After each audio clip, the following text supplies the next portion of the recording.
ഇങ്ങനെ ഒരു പെൺകോന്തനായാലവൻ 24 മണിക്കൂറും അവളെ അടിപ്പാവട കഴിയലും അവളെ ഊട്ടലും. എൻ്റെ അമ്മയെ കണ്ടിട്ട് ഇതെല്ലാം ഞാൻ പറഞ്ഞു. ഞാൻ ആ വാഷിംഗ് മെഷീനിൽ കിടന്ന തുണിയൊക്കെ എടുത്ത് വിരിച്ചിട്ടുണ്ട്. നീ വയ്യാത്ത നടുവും വെച്ച് പടി കയറി പോണ്ട. അത് വിരിച്ചോ, ഞാൻ പറയാതിരിക്കായിരുന്നു. Thank you. വെൽക്കം. പിന്നെ ഫുഡ് ഞാൻ അടുക്കള എടുത്ത് വെച്ചിട്ടുണ്ടേ, പോകുമ്പോൾ എടുക്കാൻ മറക്കല്ലേ. ശരി, എടുത്തോളാം. പിന്നെ ആശുപത്രി പോകണം നടുവേദന കാണിക്കാൻ. ആണോ? റാം ഓയിൽമെന്റ് ഇട്ടെന്നാ പോരെ? എന്നാ കുറഞ്ഞില്ലെങ്കിൽ നമുക്ക് വൈകുന്നേരം പോവാം. എന്തെങ്കിലും ഉണ്ടെങ്കിൽ പറയണേ. എനിക്ക് 11 മണിക്കൊരു മീറ്റിംഗ് ഉണ്ട്. നേരത്തെ വിളിച്ച് ലീവ് പറയാനോ? അതിന്റെ ആവശ്യമൊന്നുമില്ല, റാം പോക്കോ. എന്തിനുള്ളിൽ ഞാൻ വിളിക്കുമല്ലോ. ശരി, ഞാൻ ഇറങ്ങട്ടെ.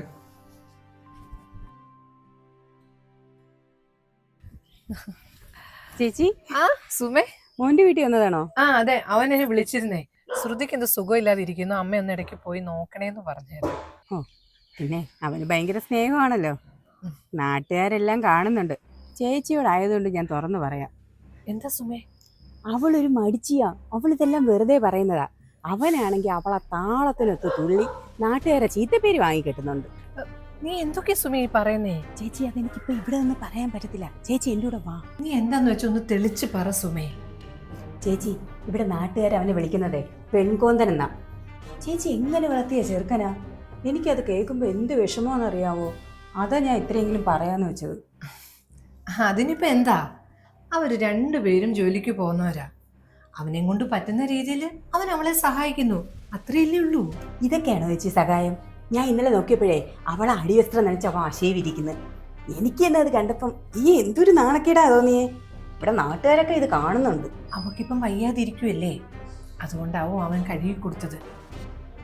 അത് മാത്രമല്ല, ഓഫീസിൽ ഇരുന്നുള്ള ജോലിയല്ലേ, അങ്ങനെയായിരിക്കും അവൾക്ക് വയ്യാതായത്. ചേച്ചി, അതൊക്കെ അവളുടെ അടവാ. അവളങ്ങനെ സ്ഥിരം ജോലിക്കൊന്നും പോകാറില്ല. അവനെ കൊണ്ട് എല്ലാ ജോലിയും ചെയ്യിപ്പിച്ചിട്ട് അവൾ അങ്ങനെ ആ വീട്ടിൽ കയറിയിരിക്കും. അവനാണ് എല്ലാ ഭാരവും ചുമക്കുന്നത്. കൂടാത്തേന് നാട്ടുകാരെ ചീത്തപ്പേര്.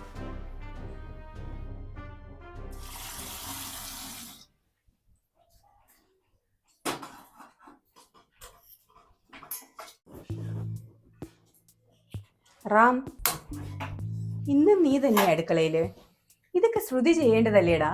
അങ്ങനെ നിയമമൊന്നും ഇല്ലല്ലോ. ഇവിടെ അപ്പുറം ഇപ്പുറം ഉള്ളവർ പറയുന്നതേ നീ ഒരു പെൺകോന്തനെന്നാ. അതിനെന്താ, അവര് പറഞ്ഞോട്ടെ.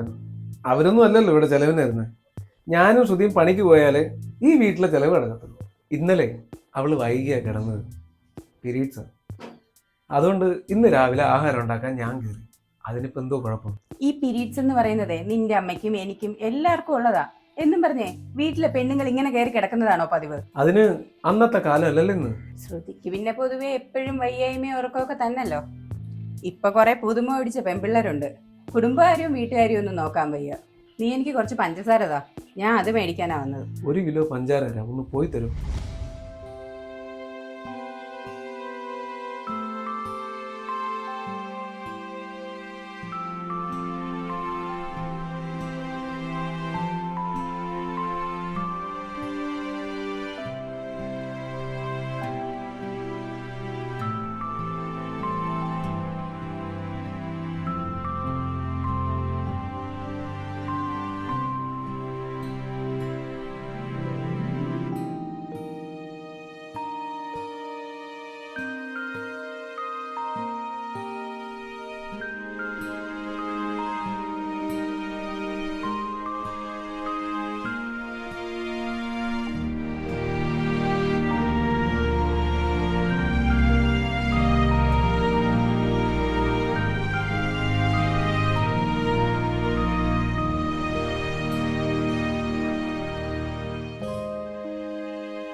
നീ എന്താ ഈ കാണിക്കുന്നേ? വീട് തൂക്കുന്നു. എന്താ അമ്മ? നീ എന്തിനാ ഈ വീട്ടിൽ എല്ലാ പണിയും ഇങ്ങനെ എടുക്കുന്നത്? പോരാതെ അവളെ താങ്ങി താങ്ങി എല്ലായിടത്തും കൊണ്ട് നടക്കുന്നു. നാട്ടുകാരെന്തൊക്കെയാ പറഞ്ഞെന്ന് നിനക്കറിയാമോ? ആരെന്ത് പറഞ്ഞാ എന്താ? ഞാൻ എൻ്റെ ഭാര്യയെ സഹായിക്കുന്നു, അതിലെന്താ തെറ്റ്? ഓ, ഇതാണോ സഹായം? ഇപ്പം നീ ഈ വീട്ടിലെ ഭാര്യ, നിന്റെ അവസ്ഥ കണ്ടിട്ടേ എനിക്ക് അങ്ങനാ തോന്നുന്നത്. ശ്രുതി വീട്ടുജോലിയും കാര്യങ്ങളൊക്കെ ചെയ്താൽ അത് അവളുടെ കടമയോ ഉത്തരവാദിത്വം. ഞാൻ ചെയ്ത അതൊരു വലിയ തെറ്റ്. ഇതൊക്കെ അവരുടെയൊക്കെ കണ്ണിൻ്റെ കുഴപ്പം. ഓ, അവളുടെ തലേണ മന്ത്രത്തിൽ നീ അപ്പം അങ്ങ് മയങ്ങിയല്ലേ? ഇനി ആരാടെ ഇങ്ങനെ പെങ്കോന്തനാക്കിയത്? അമ്മയും കൂടെ ഇങ്ങനെ പറയല്ലേ. എനിക്ക് ആരുടെയും സർട്ടിഫിക്കറ്റിൻ്റെ ആവശ്യമില്ല. ഞാൻ മാത്രമല്ല, അവളും ജോലിക്ക് പോകുന്നുണ്ട്. ജോലിക്ക് പോയിട്ട് വന്ന് വീട്ടിൽ ഇരിക്കുന്ന അവളുടെ തലയിൽ ഈ വീട്ടുജോലി എല്ലാം കൂടെ വെച്ച് ഫോണിൽ തോണ്ടിക്കൊണ്ടിരിക്കാൻ എനിക്ക് താല്പര്യമില്ല. അങ്ങനെ സ്വന്തം ഭാര്യയോട് ചെയ്യുന്നത് തെറ്റാണെന്ന് നല്ല ബോധ്യം എനിക്കുണ്ട്. പക്ഷേ അതിവിടെ പലർക്കും ഇല്ല. നീയേ ഇങ്ങനെ മാറിപ്പോന്ന് ഞാൻ വിചാരിച്ചില്ല. ഞാൻ എങ്ങനെ വളർത്തിയ മകനാ. അമ്മ ഒരു കാര്യം ചെയ്യ്, അകത്ത് കയറി ചായ ഇട്ടിട്ടിരി. ഞാനിത് മൊത്തം ഒന്ന് അടിച്ചു വാരിയിട്ട് വരാം. ശ്രുതി, നീ എന്തിനാ ഇവിടുത്തെ ജോലി മുഴുവനും റാമിനെ കൊണ്ട് ചെയ്യിപ്പിക്കുന്നത്? റാം മാത്രമല്ലല്ലോ, ഞാനും ഇവിടെ പണിയെടുക്കാറില്ലേ.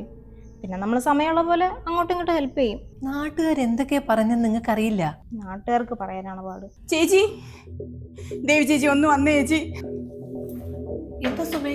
ചേച്ചി, പ്രിയ എന്റെ അനിയത്തി കിടന്ന് കരയുന്നു. എന്താ എന്താ പ്രിയക്ക് പറ്റിയേ? അവള് പറയുന്നൊന്നും എനിക്ക് മനസ്സിലാകുന്നില്ല. അവളുടെ ഭർത്താവാണെങ്കിൽ അവളെ പിടിച്ചോണ്ട് പോകാൻ വന്നിരിക്കുന്നു. ചേച്ചി ഒന്ന് വന്നേ ചേച്ചി. റാമേ, എടാ റാമേ, ഒന്നെങ്കിൽ വന്നേ. വേലക്കാരിയെ പോലെ ആ വീട്ടിലെ പണിയെടുത്ത് ഞാൻ മടുത്തു. നിങ്ങളോട് ഞാൻ വരില്ല. പിന്നെ ഞാൻ നിന്നെ എന്തിനാണ് കെട്ടിയത്? പൂജ കേൾക്കാനാ? എനിക്ക് ജോലിക്ക് പോകണം, കൊച്ചിനെ നോക്കാനൊന്നും പറ്റില്ല. നീ വന്ന് നോക്ക്. കൊച്ച എന്റത് മാത്രമൊന്നും അല്ലല്ലോ. അവിടുത്തെ പണിയും ചെയ്ത് നിങ്ങളുടെ കാര്യം നോക്കി അച്ഛന്റെ ചവിട്ടും കൊണ്ട് എനിക്കൊന്നും വയ്യാടോ വന്ന് കിടക്കാൻ. അതുകൊണ്ടെന്താ? എന്റെ അച്ഛൻ എന്ന് പറഞ്ഞാൽ നിന്റെ അച്ഛൻ കൂടെയാണ്. പറഞ്ഞു മനസ്സിലായാ? നിന്റെ ഉത്തരവാദിത്തമാണ് കൊച്ചിനെ നോക്കാനുള്ളത്, അല്ലാതെ എന്റെ അല്ല. അമ്മ തന്നെ കൊച്ചിനെ നോക്കണമെന്ന് എവിടെ നിയമമൊന്നും ഇല്ലല്ലോ. എന്റെ അച്ഛനെ ചായ കൊള്ളലെന്ന് പറഞ്ഞ എന്നെ ഇതുവരെ ചവിട്ടിട്ടൊന്നുമില്ല. അതൊക്കെ തന്റെ വീട്ടിൽ നടക്കത്തോളൂ. പിന്നെ ഞാൻ എന്ത് ചെയ്യണം? ജോലിയും കളഞ്ഞ് നിന്നെ കൊച്ചിനെ നോക്കി വീട്ടിലിരിക്കണോ? എന്തൊക്കെ പറഞ്ഞാലും ഞാൻ ഇനി അങ്ങോട്ടില്ല. അപ്പുറത്തെ ഒരു ചേട്ടനുണ്ട്, താനൊക്കെ കണ്ടുപഠിക്കണം. ആ പുള്ളിക്കാരൻ ഭാര്യേനെയൊക്കെ കെയർ ചെയ്യുന്നത്. അത്രയൊന്നും ഇല്ലെങ്കിൽ കുറച്ചൊക്കെ എനിക്ക് പരിഗണന തരണം. അപ്പുറത്തെ ചേട്ടനെ നോക്കി വെള്ളം ഇറക്കിയിരിക്കുകയാണല്ലേ? പാടി കിട്ടണോ? നീ പാടി. ഇവിടെ കിടങ്ങനെ ബഹളം വെക്കാനൊന്നും പറ്റത്തില്ല. ഇയാണല്ലേ നിന്റെ മറ്റേ കെയറേട്ടൻ. നീ വരോടി, എന്റെ അടുത്ത് തന്നെ വരും. ഇറങ്ങണ പുറത്തോട്ട്. എന്നാലും എന്റെ സുമേ, നീ ഇതിനു വേണ്ടിയിട്ടാണോ ഇവളെ ഇത്രയും നല്ലതായിട്ട് ഭർത്താവിന്റെ വീട്ടിലേക്ക് കെട്ടിച്ചയച്ചത്? ചേച്ചി, എനിക്ക് അറിഞ്ഞൂടാ അവിടെ ഇങ്ങനെയൊക്കെ ആയിരുന്നെന്ന്. ഇവളവിടെ സുഖമായിട്ടിരിക്കുന്നെന്നാ ഞാൻ കരുതിയത്. വിളിക്കുമ്പം അവിടെ പണിയുണ്ട് എന്നൊക്കെ പറയാറുണ്ട്.